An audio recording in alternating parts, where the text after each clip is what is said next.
तो स्वागत है दोस्तों आपका शेयर मार्केट का ज्ञान यूट्यूब चैनल पर। आज के इस वीडियो में हम लोग जानेंगे कि कैसे हम ग्रो ऐप पर ETF इन्वेस्टमेंट कर सकते हैं।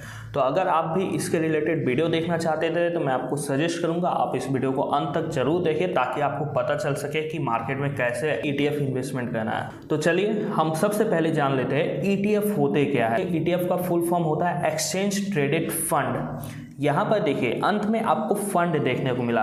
अब देखिए म्यूचुअल फंड में भी फंड होता है, एक्सचेंज ट्रेडेड फंड में भी फंड है। तो देखिए म्यूचुअल फंड्स और एक्सचेंज ट्रेडेड फंड ये दोनों लगभग एक जैसे ही है, बस अंतर इतना है कि जो एक्सचेंज ट्रेडेड फंड होते हैं वो एक्सचेंज पर यानी कि स्टॉक एक्सचेंज BSE NSE पर लिस्टेड होते हैं और उसमें आप ट्रेड कर सकते हैं। लेकिन म्यूचुअल फंड्स जो होते हैं वो मार्केट में लिस्टेड नहीं होते हैं और आपको यहाँ पर इन्वेस्ट करना है या फिर बेचना है तो आपको म्यूचुअल फंड कंपनी से डील करना पड़ता है। लेकिन एक्सचेंज ट्रेडेड फंड में आप डायरेक्टली मार्केट में ट्रेडिंग करते हैं, जैसे आप शेयर्स खरीदते हैं या बेचते हैं उसी तरीके से यहाँ पर आप मार्केट में जाते हैं, बायर या सेलर ढूंढते हैं और सेल कर देते हैं। तो ये मेन अंतर हो जाता है म्यूचुअल फंड और ETF में, और यही डेफिनेशन है एक्सचेंज ट्रेडेड फंड का।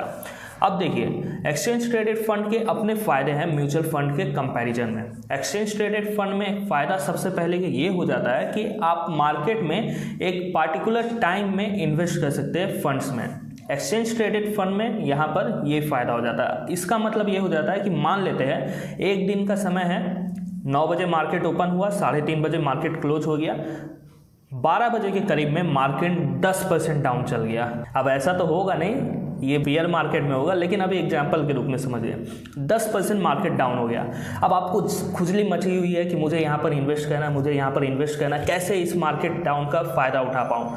तो म्यूचुअल फंड में जब आप इन्वेस्ट करेंगे तो आप इसका फ़ायदा नहीं उठा पाएंगे क्योंकि आपको NAV उस दिन का एंड टाइम का मिलेगा, मतलब 3:30 बजे का। लेकिन ETF में जब आप इन्वेस्ट करेंगे तो आप संग संग 12-1 बजे जब भी मार्केट 10% 15% डाउन हो रहा है उस समय ETF को खरीद के आप अपना पैसा इन्वेस्ट कर सकते हैं और मार्केट के इस डाउनफॉल का फ़ायदा उठा सकते हैं। तो ये सबसे बड़ा बेनिफिट होता है एक्सचेंज ट्रेडेड फंड का। इसके अलावा यहाँ पर आपका एक्सपेंस रेशियो जो है वो भी कंपैरिजन में म्यूचुअल फंड्स के थोड़ा सा कम होता है। लेकिन यहाँ पर एक्सचेंज ट्रेडेड फंड क्योंकि मार्केट में लिस्टेड होता है और आप मार्केट से खरीद बेच करते हैं तो इस केस में यहाँ पर आपको ब्रोकरेज भी देना पड़ सकता है, STT भी देना पड़ सकता है। तो ये सब आप डिटेल्स जान के रखिए। अब चलिए बात करते हैं कि कैसे हम ETF में इन्वेस्ट कर सकते हैं। तो देखिए यहाँ पर मैं आपको ग्रो ऐप में दिखा रहा हूँ, आप किसी भी ऐप के थ्रू ऐसे ही इन्वेस्ट कर सकते हैं।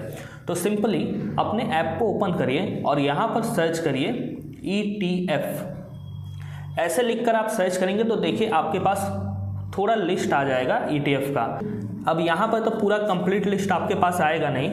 अगर यहाँ पर देखिए लुकिंग फॉर ETF पे क्लिक करते हैं तो यहाँ पर ग्रो वाले आपको लगभग हर एक ETF के बारे में बता देते हैं। और जब आप सर्च करते हैं तो जो नॉर्मली फेमस ETFs है वो सब यहाँ पर आपको दिखते हैं। अब मान लेते हैं अगर आपके ऐप में कंप्लीट लिस्ट नहीं दिख रहा है ETF का तो मैं आपको सजेस्ट करूँगा आप NSE को यूज करिए। सिंपली गूगल में जाइए और ETF NSE लिखकर सर्च करिए। ये लिखकर आप सर्च करेंगे तो देखिए यहाँ पर आपको NSE का वेबसाइट दिखेगा, इस पर सिंपली क्लिक करिए और आगे बढ़ जाइए। और यहाँ पर देखिए NSE पर जितने भी ETF लिस्टेड है वो सब यहाँ पर आपको शो होने लग जाएंगे। यहाँ पर आप देख पा रहे हैं सरिया बेस, NETF, DSP 50 ETF और ऐसे करके कई सारे ETF है जो NSE पर लिस्टेड है। तो ऐसे करके आप हर एक ETF के बारे में जान सकते हैं। कभी कभी कुछ ETF आपके ब्रोकर के ऐप में शो नहीं होते, तो यहाँ से आप देखकर आप नाम नोट कर लीजिए। जैसे यहाँ पर MO Nifty 500, इस नाम को नोट कर लीजिए, यहाँ पर सर्च कर लीजिए जैसे MO Nifty 500। ऐसे सर्च कर लेंगे तो आपका ETF सामने में शो हो जाएगा। अब देखिए चाहे जिस भी ऐप में आप इन्वेस्ट करना चाहते हैं उसमें ऐसे ही आपको करना पड़ेगा। अब देखिए आपको ETF में इन्वेस्ट करने से पहले एक और डिटेल्स पता होना चाहिए कि यहाँ पर मार्केट में लिक्विडिटी कितनी है। मान लेते हैं मार्केट में अगर लिक्विडिटी नहीं है उस ETF में तो आप यहाँ पर फंस भी सकते हैं बेचने समय या खरीदने समय। जैसे लिक्विडिटी का मतलब हो जाता है कि अभी के समय में ये जैसे ETF है ये 19 रुपये 50 पैसे पे दिख रहा है। लिक्विडिटी का मतलब ये हो जाएगा कि मार्केट में बाई का ऑर्डर रहेगा 19 रुपये में ठीक है, और मार्केट में सेल का ऑर्डर रहेगा 20 रुपये में। तो यहाँ पर ये जो 1 रुपये का डिफरेंस हो रहा है, डिफरेंस ही लिक्विडिटी इशू कहा जाता है। अगर मार्केट में पूरा लिक्विडिटी रहेगा तो मार्केट में बाई ऑर्डर रहेगा 19 रुपये 95 पैसे पे, और मार्केट में सेल ऑर्डर रहेगा 20 रुपये में, मतलब 5 पैसे का बस डिफरेंस रहेगा, या फिर मैक्सिमम 10-15 पैसे का रहेगा। तो आप ये भी ज़रूर चेकआउट करें, क्योंकि ऐसे चेक करने से आप मार्केट के डाउनफॉल या फिर अपवर्ड मूवमेंट का फ़ायदा उठा पाएंगे।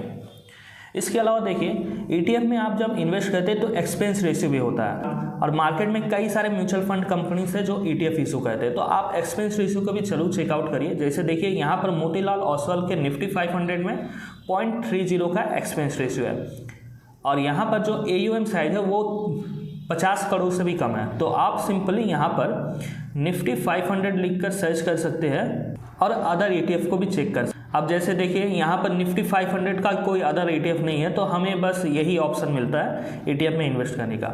लेकिन जब आप निफ्टी 50 में चेक करते हैं तो आपके पास कई सारे ऑप्शन है, जैसे कि आप देख पा रहे हैं।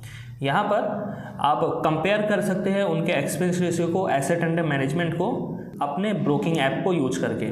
तो उम्मीद करता हूँ आपको पता चल चुका है कि कैसे ETF में इन्वेस्ट करना है। अगर आपको ये वीडियो इन्फॉर्मेटिव लगे तो जरूर इस वीडियो को लाइक करें और चैनल को भी फॉलो या फिर सब्सक्राइब जरूर करें, ऐसे ही शेयर मार्केट के ज्ञान के लिए।